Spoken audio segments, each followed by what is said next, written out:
The next topic that we're going to discuss is topic 3, evaluating expressions. When you're evaluating expressions, you need to remember that you need to use the order of operations. So the order of operations, to begin with, starts with parentheses, exponents, multiply and divide, and then add and subtract. So a lot of people use this phrase sentence, please excuse my dear Aunt Sally. Okay? So the first thing I want to do is do everything inside the parentheses. I wouldn't mark out stuff like I'm fixing to do because you're going to need it in a minute. But because I want to do everything inside the parentheses first, I'm just looking at 2 to the 5th power minus the square root of 36. Well, after parentheses, I have to do exponents.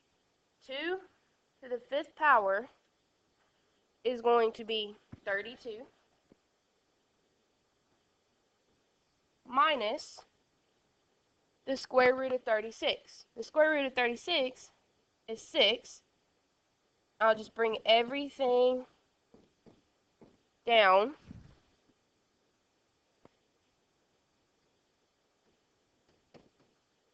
Like this. I still don't need this part yet. I'm still not looking at this. I still have parentheses left to do. So I have to do 32 minus 6, which gives me 26, minus, oops,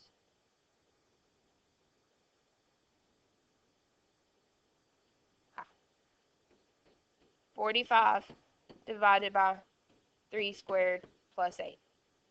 So I've done my P, okay? I've gotten rid of the parentheses. The next thing I have to do is the exponents. I have one exponent, which is 3 squared. So I'm going to have 26 minus 45 divided by 3 squared is really 3 times 3, which is 9 plus 8. After my exponents, I multiply or divide from left to right. So you do it in the order as you would read it. So the first thing I have to do is 45 divided by 9, which is going to give me 26 minus 5 plus 8. I don't have any more multiplication, so now I have to do 26 plus 5. I'm sorry, not plus 5, 26 minus 5, which gives me 21 plus 8. So I did this part next. 21 plus 8 is 29. So that is my final answer. This is evaluating expressions. Number 18. I still have to do my parentheses first. Treat the absolute value bars as parentheses 2.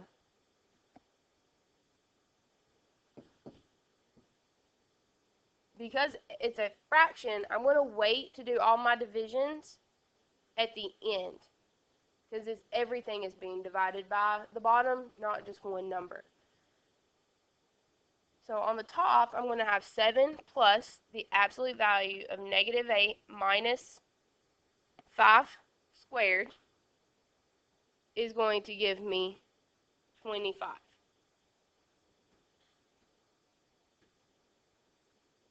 On bottom, I have parentheses.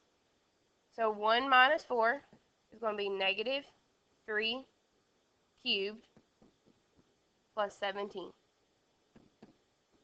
I have more room to go to the right, so I'm going to continue on moving to the right. Now I have to simplify stuff inside the absolute value bars. So I'm going to have 7 plus the absolute value of negative 8 minus 25 is going to give me negative 33. And on bottom, negative 3 cubed is going to give me negative 27 plus 17. I'm running out of room, so I'm going to come down here. And the absolute value of any number just changes it to be positive. So it's going to be 7 plus 33 over negative 27 plus 17.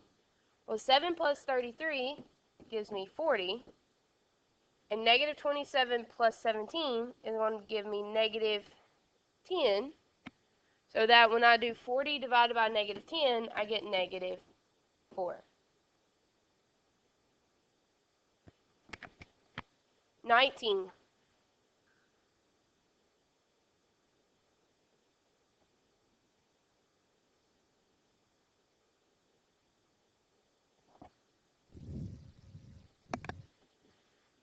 All I'm doing now is I'm plugging these numbers in everywhere I see P or Q.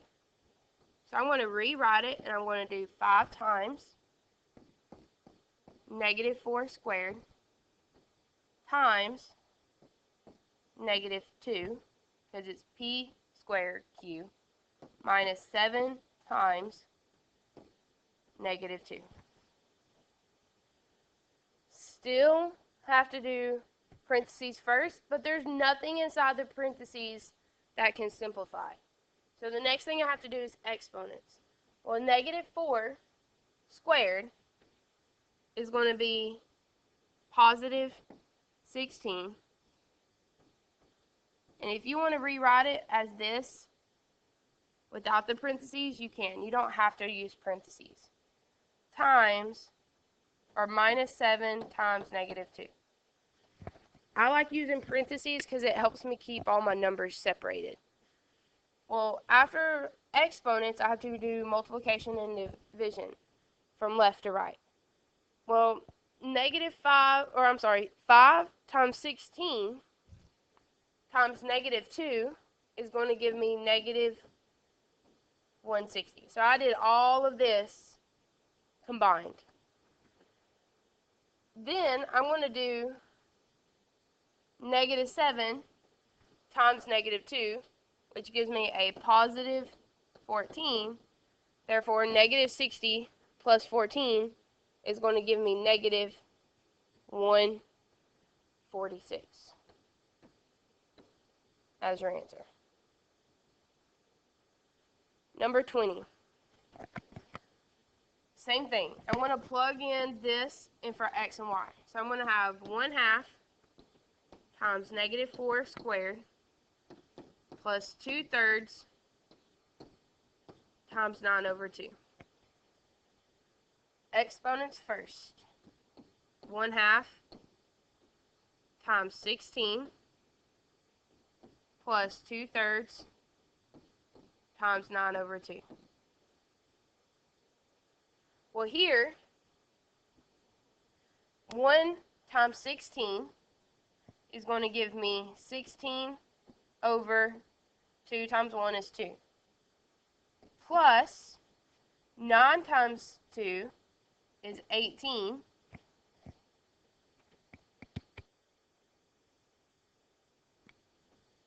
Divided by 3 times 2, which is 6.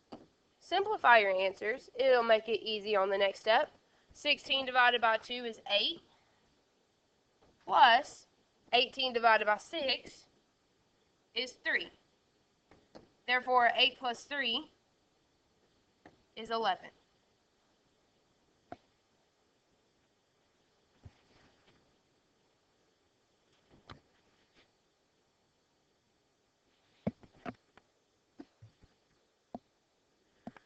Number 21, instead of using 2 variables, now they give us 3 variables. So I'm going to say negative 9 squared minus the square root of 3 times 6 plus 7 all over negative 9 plus 6 minus 1. Sorry. I'm going to change this to a parentheses. I thought I got ahead of myself. 6 minus 1. Okay. Parentheses first. I'm going to have negative 9 squared minus 3 times 6, which is 18, plus 7, over negative 9 plus 5. Exponents. Negative 9 squared is going to be 81 minus the square root of 25. Because it's underneath the square root, I went ahead and added them together. All over negative 9 plus 5. Well, negative 9 plus 5 is going to give me negative 4. The square root of 25 is 5. So 81 minus 5 over negative 4. 81 minus 5 is 76 over negative 4. And 76 divided by negative 4 gives me negative 19. Last problem, 22. I have the absolute value of c squared minus negative 2 to the 4th plus 3 times negative 2 squared. Parentheses first. Absolute value of 3 squared is 9 minus negative 2 to the 4th power is going to give me positive 16, but there's a negative in front, plus 3 times negative 2 is negative 6 squared. 9 minus 16 is going to give me negative, not 5, that should be negative 7, plus negative 6 squared is 36. The absolute value of any negative number is always going to be positive, so it's going to be 7 plus 36. 7 plus 36 is 43.